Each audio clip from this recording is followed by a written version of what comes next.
Katonda gyali bana atakkiriza nti Katonda tali Katonda gyali ddala.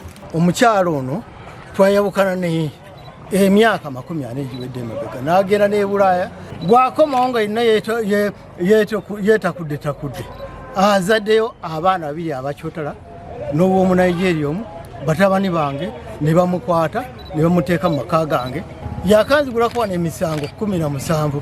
Omulamuzi agobye omusango gw'omukazi eyanoba kyokka n'akuba enkyuukira oluvanyuma lw'emyaka 4. Bweyadda n'akola olukwesikwesi wakati mu kwekobana n'abaana be yazaala asobole okwezza ennyumba gyeyazimba. A relationship similar to a family relationship or a relationship in a domestic setting that exists between the victim and the perpetrators. Gukiina nga mulamuzi w'eddaala erisooka mu kkooti Nakifuma mu disitulikiti y'e Mukono y'anaabidde omuwaabi Sarah Nantongo mu maaso n'agoba omusango gwe yabatwalira mu kkooti eno ng'ayagala eyali bba Moses Ddungu akomye okusaalimbira mu maka ge yeezimbira. Again, as observed in the above quoted case, the High Court noted that evidence of violence must be specifically proved in an application for protection orders which other violence has not been done, has not been proved except for the destruction of the house. Nantongo ng'abadde awangaalira Bulaaya okumala emyaka 4 ng'eno yazaalayo n'abaana abalala 3 yaddukira mu kkooti eno ng'agamba nti eyali bba n'omugole Florence Musimenta gwe yawasa oluvanyuma lwa Nantongo okunoba batadde obulamu bwe ku bunkenke era n'asaba kkooti ebafuumuule bave mu nnyumba ye. Ennyumba eyogerwako esangibwa ku kyalo Ntunda ekisangibwa e Nakifuma mu disitulikiti y'e Mukono. Nga kkalidde mu ntebe ye omulamuzi Gukiina akawaŋŋamudde n'agamba nti newankubadde nga Nantongo mu kuloopa kwe yalaganga bba bwe yali amukolako obulumbaganyi n'ekigendererwa eky'okumugoba mu nnyumba eno gy'agamba nti eriko entuuyo ze, omuwaabi yalemererwa okuwa kkooti obujulizi obukakasa kino. Wabula nga bwe yekkaanyiza obujulizi obwaweebwa Ddungu ne Musimenta, omulamuzi ategeezezza nga bwe bwoleka obulungi nti ababiri baateeka ssente mu kugula ettaka lino n'okuzimba ennyumba eyogerwako. Make the applicant a trespasser. The court has seen the purchase arguments presented by the respondents for the said land. I've seen the bank statement of the second respondent, upon which she says to have withdrawn money to contribute to the development of this land.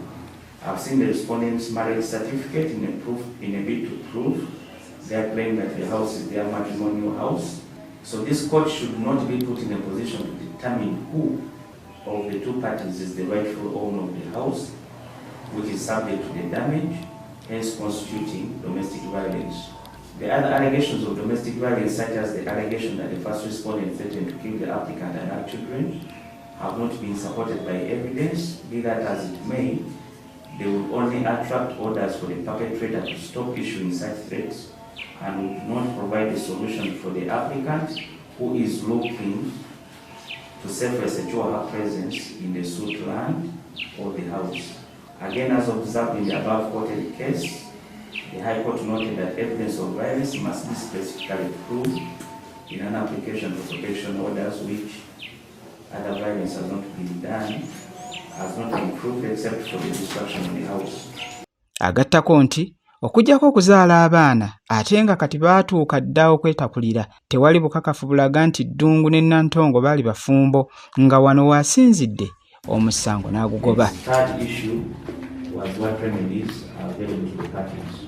The joint owner with the both first and second respondents, then this court will avoid having that property dispute turned into an issue of domestic violence, where a potential trespasser gets restraining orders against potentially rightful owners. The same would be an absurdity, considering that the respondent may also claim that keeping them away from the house also constitutes domestic violence and hence entitling them to the same restraining orders. The court cannot operate that way. During cross-examination, the second respondent tendered in a copy of the court order indicating that civil suit number 41 of 2023 was dismissed for want of jurisdiction. Unfortunately, the civil suit for trespass would have been the most appropriate way for the actual dispute to be resolved. But in a situation like one before me, where the applicant and first respondent are just former lovers or separated, then they cannot be legally forced to live together and have access and use the other's property without consent. The same in an application for protection orders. The court further importantly observed and noted that in that case there was no reason why the parties who were divorced should live in the same house if it is proved to the satisfaction of the court that this destruction took place. There is a possibility of court issuing an order for the respondents to stay away from the premises where the applicant resides that are subject to such destruction and the threat of eviction. The only way to resolve the property dispute is through a civil suit for trespass, either against the applicant before the High Court, that is considering the value of the subject matter, or an application for a declaration of joint ownership and determination of rights by the applicant before the same court. This is therefore the wrong forum of addressing the actual dispute, which is a property dispute, by disguising the same as an issue of domestic violence, and yet the parties simply want protection as owners. So no grounds for grant of protection orders have been proved to the satisfaction of the court. The application is dismissed. Let each party bear their own costs. It's the right of appeal. Okusalawo kuno kutanudde Ddungu n'asambira nnyuma ng'ejjanzi ng'agamba nti Nantongo abadde amukikinaddeko era ng'asusse okumuliisa akakanja.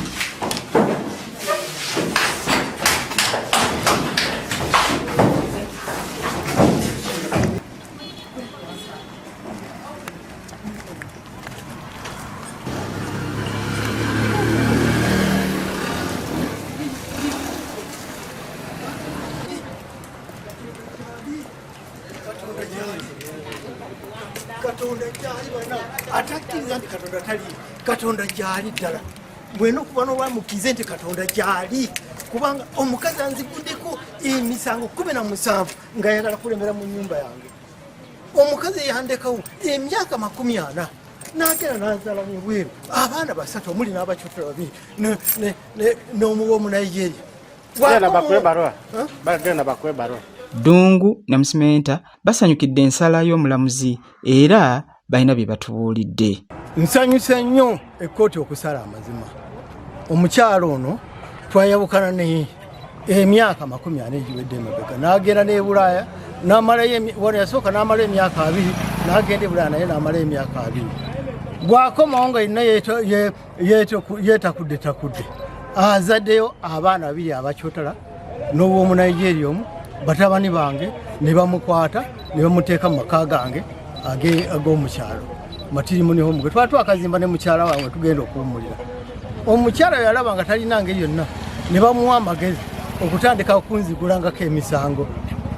Yakanzigulako wano emisango 17. Mwogo gwe guno bwe yatuuka n'asaba kkooti mbu emuwe olukusa neme kuddamu kulinnya mu maka ge ye ge yazimba. N'alimba ne mu abidabiti mbu bwe yabeerere Bwaya yampeerezanga ssente. Kye namubuuza no mu cross examination nti mubanga wampeereza ssente laga enkola 3 eya akaunti abazitanga kwa akaunti yange oba waziweerezanga mu Western Union oba waziweerezanga ku mobile money nga talina kyagamba. Nenzemu ne mubuuza wagamba tumaze emyaka 40 mu bufumbo nabo njagala olaga enkola 3 zikkizibwa wano mu Uganda. Enkola esooka eyene yakakawundu kakubisa, enkola ey'okubiri eya civil, enkola ey'okusatu eya church. Bwe nakwazira mu nkola gye mbu oyagala kunneegaana. N'alimbalimba kkooti mbu tulina abaana abato. Omwana yasooka twamuzaala November 19, 1995. Nembuuza Omulamuzi oyo omwana aba ayogera oba atuula oba atambula. Omulamuzi n'agamba oyo abeera muntu mukulu. Nenzo ne mubuuza omwana we twazaalanga lumu December 1997 gw'okyayonsa nti awo yabeera muntu mukulu. Nenzemu ne mubuuza nti omwana we twazaala Sebutemba ng'ennaku z'omwezi 23 1909 oyo gw'okyayonsa oba yayavula oba yatuula. Byonna ne bimusobera.